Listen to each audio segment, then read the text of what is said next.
Hey man, what is good? It is your boy, and I am currently the trashiest on earth, but I plan to be the all-around GOAT in the future. When I say I'm the trashiest on earth, that mean that you, everybody is better than me right now because I am ass, I am trash, I am the bottom of the bottom, you know what I'm saying?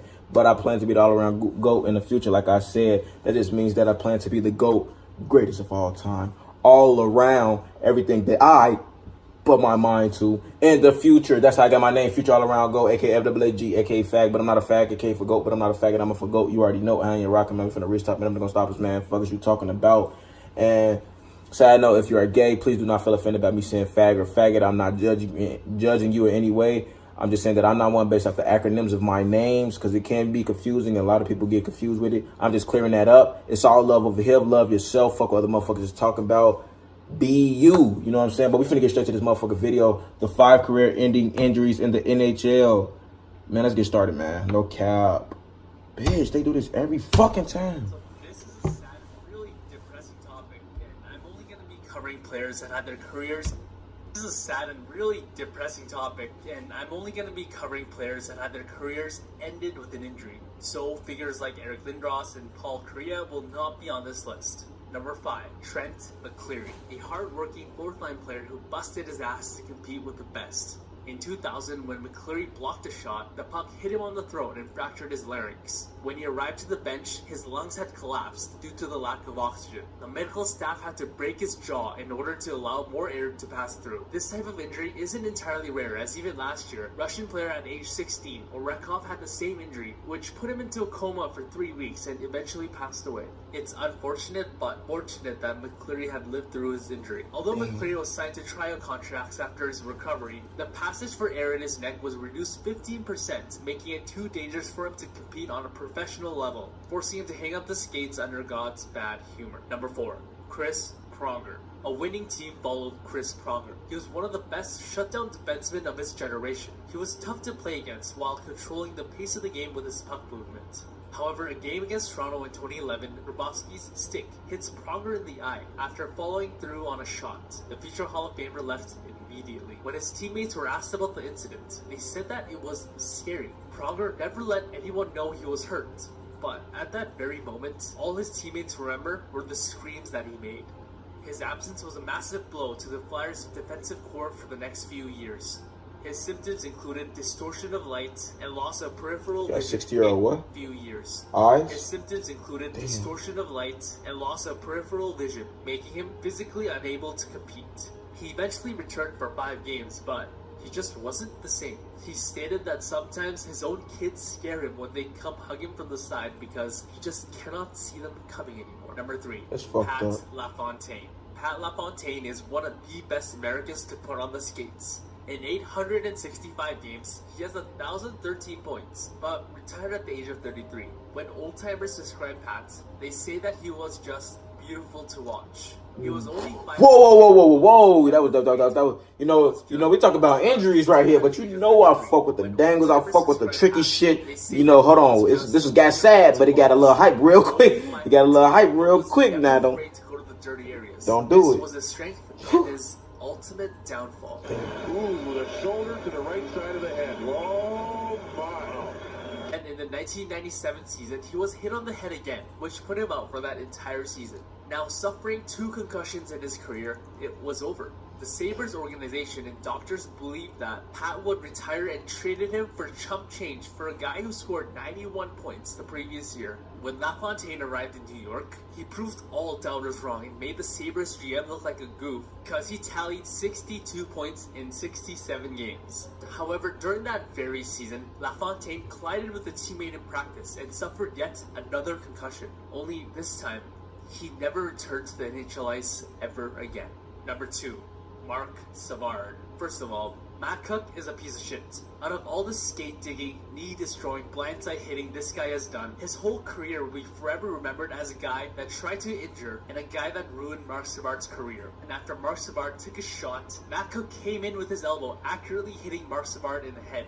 Savard took a shot. Matt Cook came in with his elbow, accurately hitting Mark Savard in the head. Savard did return to the ice the following year in 2011, but it was short-lived. After Savard ringed it around the boards, Matt Hunwick finishes his check. Hunwick Matt Hunwick, the guy who was on the ice when Matt Cook hit Savard. Why? Why did you do that? Anyways, as the announcer called it, it was shoulder against head against glass. Savard still deals with post-concussion symptoms, as he has said that he sleeps during the day because he's too sensitive to light during the daytime. Number 1, Steve Moore. Young player Steve Moore was trying to make a name for himself, as all young drafted players do. However, in 2004, he made a controversial hit on NHL leading scorer Marcus Naslund and received no penalty or suspensions, with the whole city of Vancouver calling for Moore's head. A month later, Todd Bertuzzi delivered, but it would result in the most iconic scene of violence in NHL history. After Moore fought with Matt Cook and constantly rejected a fight afterwards, Bertuzzi got frustrated and sucker punched Steve Moore in the head. Some people argue that it wasn't the impact of Bertuzzi, but it was the NHL caliber sized guys mounting on top of Moore was what caused the injury. Whatever the case was, Moore suffered 3 fractures on his neck vertebrae and got a concussion. He never played a single NHL game ever again. Bertuzzi apologized and was criminally charged, and he pleaded guilty, receiving 80 hours of community service. And of course, Steve Moore sued Bertuzzi for $68 million, but a settlement was agreed outside of court in 2014, whatever that means. Thank you guys for watching. Tell me how it was. Was it sexy or was it shitty? A lot of them ones you may have about the video. Let me know in the comments. That last one was really ultimate for real. Appreciated. Cheers, everybody. Damn. Nah. That last one was really fucked up, bro. For real. That shit ain't no fucking joke. That nigga snaked that nigga. Damn. And then they was trying to help out. You know, it's, you know, you don't really want to blame his teammate, but at the same time they trying to help out because he just fucking snaked them. Like he just snaked one of their niggas. You know what I'm saying? So they trying to help out, but they was making it worse. Obviously they didn't know. But man, that shit fucked up, bro. For real. That's the only thing about playing sports. People don't take into account the injuries you could sustain in that motherfucker in your fucking career. You know what I'm saying? I take a lot of shit into account. Like, nope, I'm not doing that because if I do that, I could die or this and that.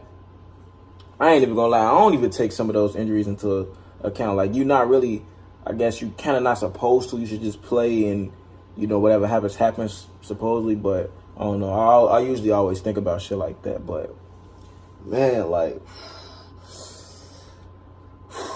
that shit cringy, bro. For real. Especially, like, the reason I'm, like, rocking like this, because I'm just thinking about injuries like fucking Johnny Knox off the Bears, man. Y'all know what I'm talking about? If you don't know what I'm talking about, go look that fucking shit up, man. Go look up the slow-mo video of it, really. Look up the slow-mo. If you don't find a slow-mo video, which you should find it, but if you don't, look up the regular video. Look up when they do the, like, replay or some shit and they kind of slow it down. Put the fucking, the settings on, like, 0.25 speed, plus they love slow down part, just so you could see the fucking, like, man. Look, speaking of it, man, I gotta look that nigga up and see, like, where is he at now, how he feeling, because that shit ain't no fucking joke. That injury, I almost had that injury. Not from football, just from fucking, what you want to call, horse play fighting and shit. We was wrestling. That nigga picked me up. He picked me up. I'm my feet swinging, you know what I'm saying? And he was trying to act like he was finna throw me out this little thing. He was acting like he finna throw me down the stairs, throw me out. So he do it like he finna throw me out.